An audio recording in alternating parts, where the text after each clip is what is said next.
Ladies and gentlemen, the Louis Armstrong of the Maya world. Okay. That was money. For all their amazing advancements, the Maya were a Stone Age culture. They had no metal to work with. But they had this, obsidian. This is volcanic glass, and they use this to make literally the sharpest blades on Earth. Jim, tell me about this. Old masters for sure. I'm sure they probably started. Like an oral tradition, you might probably at 6 years old. They're out there, busting up rock in my guess, and they kind of advanced from there. So by the time they got in their teens, they probably got a pretty good handle on it. But you take a middle-aged guy and you're trying to learn this.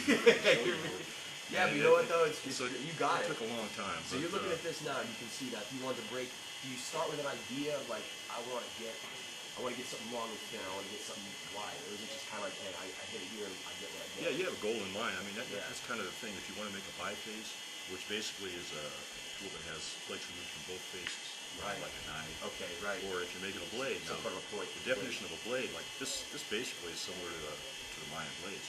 Is it's twice as long as it is wide. Right. Simple definition of a blade. Exactly. As opposed to a flake, where it's essentially kind of an elliptical shape and it's not that long. So that would be a flake and this would be a blade. Awesome. It's just a matter of the quality of the blade. We'll make some really nice ones with pressure.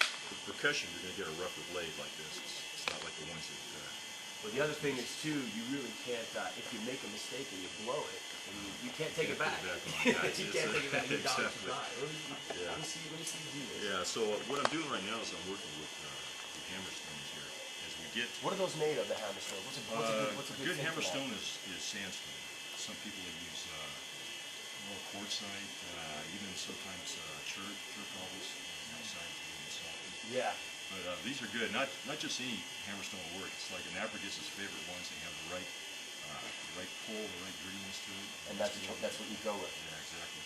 So basically, again, what we're trying to do here is just set up a platform, a striking area, so we can remove the flake. Because you can't just take what you do with an Apergis, what he does is he looks at the rock and you're looking for areas to strike, that have kind of a sharp edge. You can't take a rock and just on the blunt edge. In other words, if I had a spear, it's like, wow, where am I going to start? There's no place to hit. There's no weak point. Yeah, you're looking for a plane and angle. Exactly. You're looking for a weak spot where you can start creating this platform. So if we want to, for example, we have a ridge right here. So if I want to set up a platform and take a flake off of here, what I do is I set up a little area right here. And sometimes it's, you see the I heard it go. Actually, I heard that go when you hit it right. You can hear it. You actually hear the rock fracturing. And the platform preparation is what takes all the time. You get that set up like that. You've got a nice ridge. Wow, yeah, it sure is. That's actually very sharp. Right here. So I'll pick up a little bit. What this is a big one. It's probably too big. All I want to do is just take off the flake and deal it right in here. Okay. So put this down here. Oh man, you got it. Look at what he just did. Perfect placement of this rock. And took off again another blade. You can see, you can almost see through it at the end. That gives you an indication of how fine a point this goes to. It said that, obsidian can actually fracture to a molecule thick. You really can't get any thinner than that. So if it's that thin, this is literally like a scalpel. I mean, you're talking about something. This is really, well, I know it's sharp. I've had experience with it. This is sharp stuff. I get cut all the time, mostly from these little flakes that are sitting out here in the pad. I'll have to try one of these. You betcha, yeah. Let's get you started on this. Okay. You want me to go with this one? Tell you what, let me set you up one here. And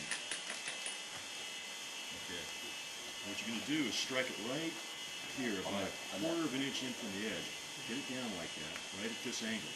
It's kind of like a BB hitting a window glass. You know how you get that little cone that comes out of there? Yeah. Okay, that's the whole principle. The flake doesn't go exactly straight in the direction you hit. It goes off at an angle. Yeah, so if I hit here, what it's going to do is it's going to open up a little crack in the rock, and that crack is going to spread and travel. So hit it right here and down. You want to put that, support it back here, back your hand. And I want to strike right here. Have this right here. This is kind of on the block, raised up a bit. Right there, exactly. Yeah, no. Probably. Yeah, this is a little big. Yeah, I think so. Just hit down like this, right like that. What's cool about this, if you think about what we're doing, this is a science. You know what I mean, man? This is a science. This isn't a random thing. You know what you're doing, and so to kind of dismiss this as primitive technology, you're making a mistake. You know what I mean, this is what they had. It's physics. Yeah, they really thought this through. All right. Yeah. So we're here, I'm going to try to fracture it right that way. Right.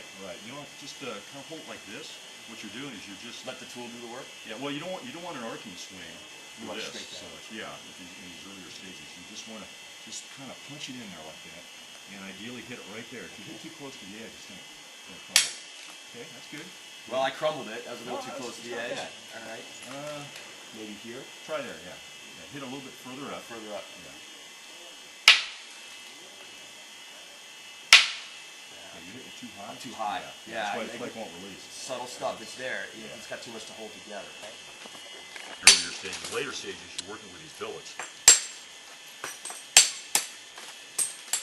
Ask him about the technique, Terry.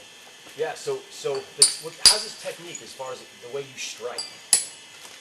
Well, it kind of depends. Right now, I'm just striking down. I'm just trying to create an edge. to work Yeah. with. So I'm not trying to remove a long flake. That's the difference. Small. It's a very Yeah, small, I'm sharp hitting movement down, here. whereas where I'm going to remove the big flakes, I'm Yeah. going to be striking into the rock. But we're going to use this Right. big old billet over here. So what he's doing right now, Jim is actually taking the time to set this up. I mean, you just don't go grab a big hunk of obsidian and hit it once or twice and you have this great blade. No, it just takes some time. So what he's doing is using a more short, controlled strike to make the rock ready for the really important strikes to fracture off a long, functional blade.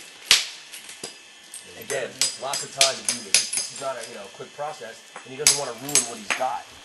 So we're getting a nice work. Yeah, it looks all the great, way man. around the thing right here. And you can see the square edge. That's no good. That's You not gonna gotta- work. No, you got to get That's a working scallopy edge type like thing that. like that. I mean, this is Yeah. already Yeah. That's It's just it's a blunt edge. Where are you going to hit it? sharp. You know? right. You can hear it fracturing. You can really hear it splintering along the line.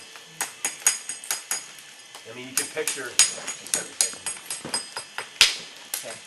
You can picture people thousands of years ago, millions of years ago, doing this, sitting around a fire after a hunt and just telling each other, showing each other how to do it. This is where it started. This is where humans really started to take their environment and control it, as opposed to just live it and kind of survive it. Now you're using an antler piece to do this fracturing, aren't you now? I was. We'll get back into Okay, that. we'll in get just back a into minute. that. There's times when you want to use the antler, and there's times when you want to use the hammerstone here. Yeah. And all it has to do with the angle of it. It's that predictable nature of the rock that allows you to control this process. That's the science part, in a way. They had to learn this originally by trial and error. I mean, originally the guys probably took two rocks and smashed them together. Wow, man! Look at that, that's sharp. These flakes are sharp, And then by studying that process, they learned there's principles in there that are repeatable.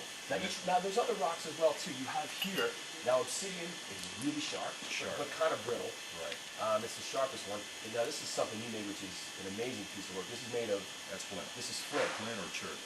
Which is also pretty much found quite a bit. It's all around here. this area. So in a way, it's not unlikely that they made things with They this did. as functional They did. tools. Absolutely. You know? They made bifaces out of flint, and they made blades from the obsidian because it's sharper.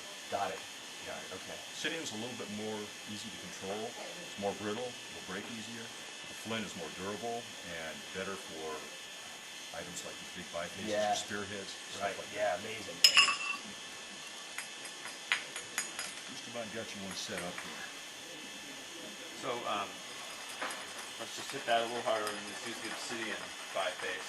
So I think you can just do this while you're working, Jim. Oh yeah. So basically, this is sort of okay. There's two things you can do. You can make this kind of thing, or you can make this kind of thing. Okay, Terry. Good. I've got this one set up right here. What you want to do is have this resting on your leg right here, your hand back here. Yeah. Take, and it's a strike, pretty hard strike. I'm not going to hit it, but like that. And you hit right there, you want Yeah. fracture, it's going to go that way. Maybe what I'll do is I'll give you another pack, because if you hit your leg, That's okay. it's okay. I know That's you're all tough. right. No, because another pad will get I've had mine pretty black and blue when I misstruck, and So it's pretty strong. Yeah. Okay, guys, I'm gonna cut you because we need to flip camera to do that. okay. So let's just talk about the biface versus blade. Okay, Here. we'll set them up here then. Yep. Okay. And then we will reset this. So should I just keep on banging away? Why Yeah, you you talking can take about that. Okay. That's Yeah. good. So Okay. Well, I'm just gonna go. You ready? nope. Nope. Hang on. Just trying. I could just say hundreds of thousands of years old. That would work. It goes way back. Yeah. I mean, it really was a big step in their direction to be able to. Well, like you said it perfectly, control the environment. Instead of Look at the things it allowed them to do. Be able to Cut, butcher cut. carcass is better. Yep.